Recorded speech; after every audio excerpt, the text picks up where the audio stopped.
Michael Douglas recently spoke candidly about the profound bond he shared with the late Rob Reiner, revealing how their friendship had been cemented through the shared challenges of raising children struggling with substance abuse. On the surface, Douglas has long appeared untouchable, a figure akin to Hollywood's own Steel. He has faced life-threatening illness, weathered intense public scrutiny during family crises, and maintained a flourishing career spanning more than 5 decades, all while preserving his reputation. Yet the Douglas who spoke publicly this time was not the polished, unshakable movie star the world has admired for so long. He emerged instead as a grieving friend, raw and vulnerable, offering truths about Rob Reiner that have reshaped public understanding of the tragedy surrounding him. For many, the news of Rob Reiner's passing and his son Nick's struggles seemed to fit a familiar Hollywood narrative: famous family, scandal, and tragic conclusion. Headlines flashed across screens, easily scrolled past, but in the CBS News special Rob Reiner, Scenes from Life, which aired on December 21st, Douglas presented a far deeper and more nuanced perspective. He described how he and Reiner had leaned on one another while enduring the heartbreak of their children's drug addiction. Listening carefully, it becomes clear that Douglas' words carry a unique weight because he alone had witnessed the private battles Rob endured behind the red carpet smiles, understanding a depth of pain hidden from public view. Douglas and Reiner were not simply professional colleagues, they were kindred spirits. Both were born into Hollywood royalty, sons of legendary figures, Kirk Douglas and Carl Reiner, and each faced the challenge of establishing a distinct identity outside of their father's formidable shadows. Both endured profound family hardships, particularly dealing with their children's struggles, challenges that could have overwhelmed almost anyone. Yet, despite relentless pressure and emotional strain, they persevered, striving to maintain stability in a world that never stopped observing. When Douglas finally chose to speak, he bypassed PR teams, social media statements, and rehearsed remarks, opting instead for unfiltered honesty. His first revelation was arresting. He recounted a conversation from a decade earlier. "I warned him 10 years ago. I looked Rob in the eye and told him that unconditional love was going to destroy him." Douglas reflected on his own son, Cameron, who had battled addiction but ultimately recovered, now living a prosperous and stable life. The weight of this disclosure lies in its brutal honesty. Love, when blind and unconditional, can become dangerous, preventing the boundaries necessary to protect life and sanity from being enforced. Douglas explained that over the past 5 years, he had deliberately distanced himself from a Reiner family, not out of indifference, but because witnessing Rob's slow unraveling while attempting to protect Nick caused unbearable emotional pain. He had lived a similar journey with Cameron, enduring public court battles, humiliation, and nights filled with anxiety. Yet Douglas had established firm boundaries, difficult and heartbreaking as they were, that ultimately helped save his son. Observing Rob's situation, Douglas recognized a slow, devastating collapse rather than a sudden catastrophe, a reality where intervention arrived too late to prevent the tragic trajectory. He recalled visiting the set of And So It Goes in 2014, when Rob appeared composed, yet Douglas sensed a storm brewing beneath the surface. The moment he encountered Nick, something deeply disturbing struck him, a vacant expression that drained the energy from the room. Laughter faded instantly, and even Rob, the legendary director of A Few Good Men, seemed diminished, weighed down by exhaustion.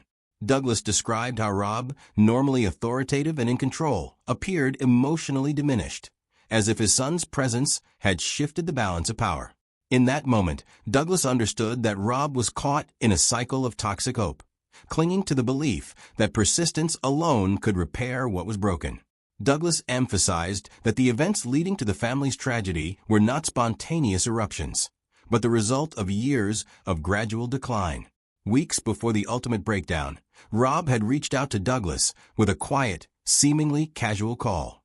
In retrospect, Douglas recognized it as a desperate plea for help, a silent attempt to regain control over circumstances slipping beyond reach.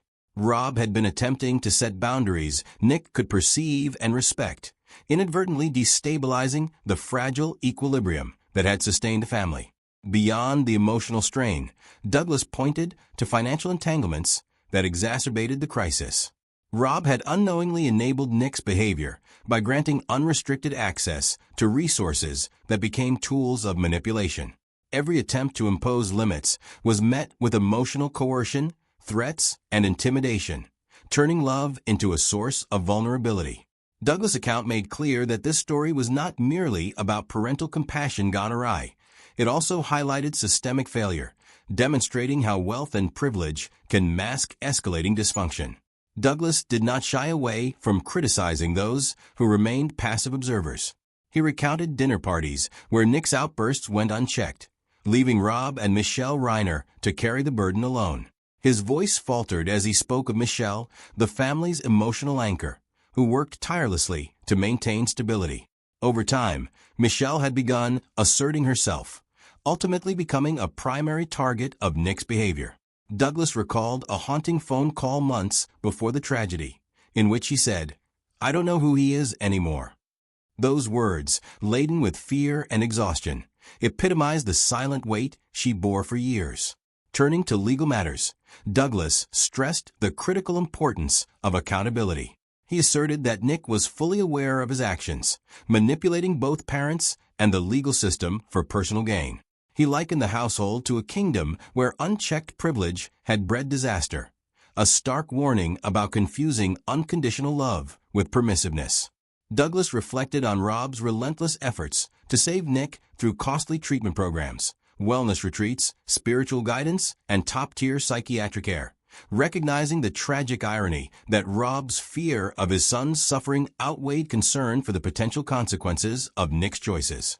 As the trial approached, Douglas revealed that he was prepared to testify. He recounted instances of heated arguments, erratic behavior, and voicemails he had preserved from Rob, documenting fear, exhaustion, and hopelessness. If admitted in court, these recordings could transform public understanding, revealing years of emotional captivity rather than an isolated event. Douglas' testimony extended beyond personal experience, implicating Hollywood's culture of silence and complicity, including friends, doctors, and systems that allowed wealth to obscure escalating crises. When asked how he wanted Rob to be remembered, Douglas offered a striking answer. "I want him to be remembered as a man who loved too much."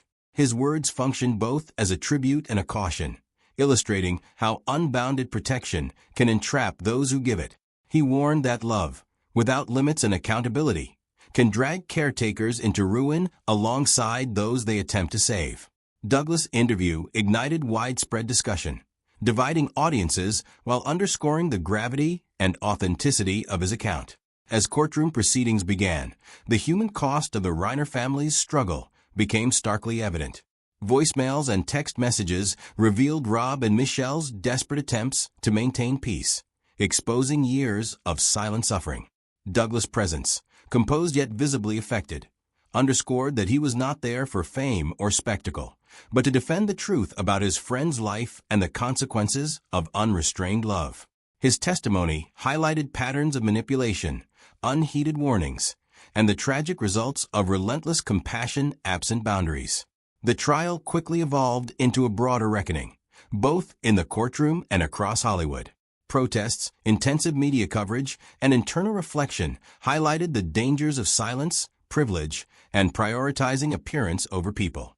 Douglas' testimony reframed the narrative, showing the devastating effects of unbridled compassion and the vital need for accountability.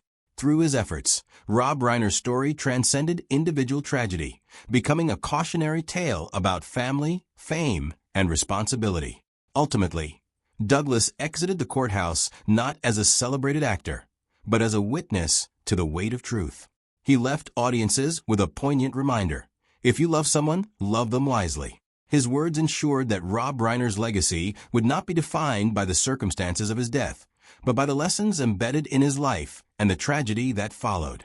The story sparked reflection, debate, and scrutiny throughout the industry, proving that confronting uncomfortable realities is far more valuable than maintaining appearances. Michael Douglas' courage affirmed that silence can no longer shield the privileged and highlighted the cost of avoiding reality. In recounting these events, Douglas painted a portrait of Rob Reiner as both legendary and tragically human. He described the director's final years as filled with tension, anxiety, and anticipation of misfortune, a period in which Rob's signature laughter was largely absent, replaced by weary vigilance. He highlighted how Rob's love for his son, meant as protection, ultimately contributed to the family's unraveling. Douglas emphasized that this tragedy was not sudden. It was years in the making, a slow collapse of a household strained by denial, misplaced hope, and emotional burden. Douglas' reflections have resonated far beyond the courtroom, prompting debate and reconsideration of Hollywood's culture of wealth, privilege, and secrecy. Observers noted that Rob's final messages, including the heartbreaking statement, "I just want peace in my own home," captured the emotional turmoil the family endured. These words symbolize the consequences of unbounded love, mismanaged privilege, and the failure to enforce necessary consequences. As the trial progressed, the courtroom became a stage for truth, exposing long-hidden family dynamics and systemic failures. Douglas' testimony, voicemails, and recollections revealed a pattern of escalating control, emotional manipulation, and missed opportunities for intervention. His accounts underscored that this was not merely an individual tragedy, but a reflection of broader societal and Hollywood issues, the dangers of prioritizing reputation over well-being. Throughout, Douglas remained composed, speaking not for attention, but to bear witness and advocate for accountability. He illuminated psychological and emotional mechanisms at work, providing context that no headline or news summary could convey. His insights framed the Reiner family's struggle as a cautionary tale, illustrating the consequences of unchecked love and inaction, and challenging others to recognize warning signs before it is too late. By the trial's conclusion, the narrative had shifted from a Hollywood scandal to a reflection on systemic failure, parental responsibility, and emotional integrity. Through his testimony, Michael Douglas ensured the story would be remembered not for sensational headlines, but as a warning about silent complicity, unbounded love, and the perils of avoiding difficult truths. His parting message, "If you love someone, love them wisely," resonates beyond the courtroom as a timeless caution to parents, friends, and communities alike. Through his courage and candor, Douglas reframed Rob Reiner's legacy, transforming it from tragic loss to a lesson in accountability, empathy, and the limits of protection. Hollywood and the public at large have been forced to confront uncomfortable truths, recognizing how privilege, silence, and fear of confrontation can exacerbate personal tragedy. By bearing witness, Michael Douglas honored his friend while ensuring that the devastating costs of avoidance, denial, and unbounded love are neither forgotten nor repeated.